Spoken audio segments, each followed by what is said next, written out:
Okay guys, this video I'm going to show you how to use your calculator to do everything we've just done in the lesson.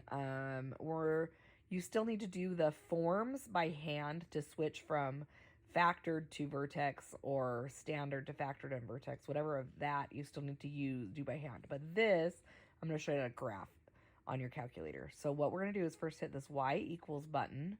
And then we're going to use the example from the first thing in our notes today. So here, that's the button I use for x, and this right here is the button I use for squared. And then I do plus 2x minus 3. So then I can come over here and hit my graph button, and it should show, there's my graph. That's what my graph looked like. So a lot of the key features that we were finding by hand, your calculator will do for you.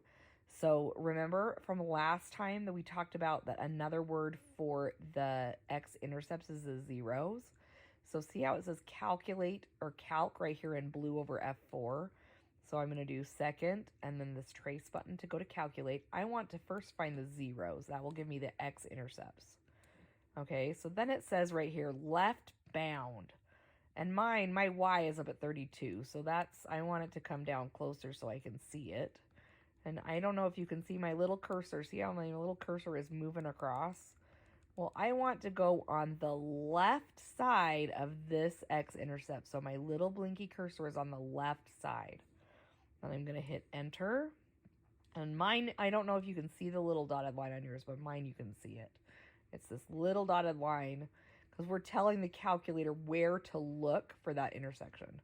Then it says right bound, and I'm on the right side of my x-intercept. Then it says guess, and I'm going to tell it because I have an x-intercept here and an x-intercept here. I'm going to tell it I want that one.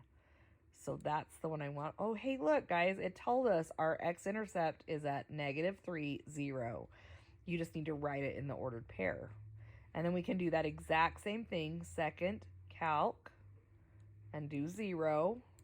This time, I want my little cursor. I want this x-intercept. So the left side is somewhere over here. You can be anywhere on the left side. I could be clear over here if I wanted. But I'm just going to move it closer. So there. And then I need to go on the right side. And the trick to make it work is to see my cursor was down here below the x-intercept. And now it's up here. So I want to change. And then I need to tell it I want that one. And it's telling me my x-intercept is at 1, 0. Another thing that our calculator will do is we're going to go back to the second trace menu, and it will tell us the min or the max. So our parabola points like this. So we have a minimum, so we're going to click minimum. And it's going to ask me on the left bound again. That just means show me where the left side of this vertex is. So we go on the left of the vertex and hit enter. And then we come over here to the right side for the right bound. And all you're doing is telling your calculator, hey, look between these two. See these arrows up here?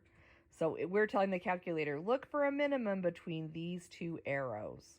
Then it says guess. I don't have to be perfect. I just get kind of close. That's where I guess it is.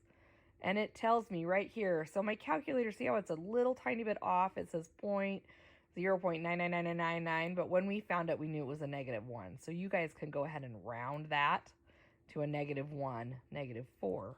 And that shows you everything but the y-intercept.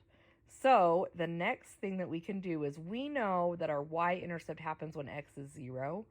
So one of the other things that I can do all in this calculator button is we want a value. So we're going to go to value and choose that one. Well, I want to know where x is 0 because that will give me my y-intercept. And it tells me my y-intercept is at 0, -3. Hopefully you guys can see that. And that is how to get the main key features from your calculator. So if you've got one of those graphing calculators, a lot of those key features that we were solving for by hand, you don't have to solve for, your calculator will do for you. So I hope this has been helpful.